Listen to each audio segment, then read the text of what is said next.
చూడడానికి రావాలా? అమ్మాయిలు అబ్బాయిల్ని చూడడానికి రాకూడదా?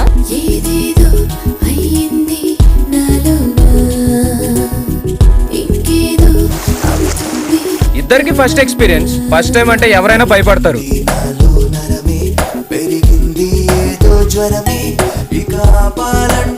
అతను నన్ను కలిసి మాట్లాడితే మాత్రం నేను పెళ్లికి ఒప్పుకుంటాను అనుకుంటున్నావా?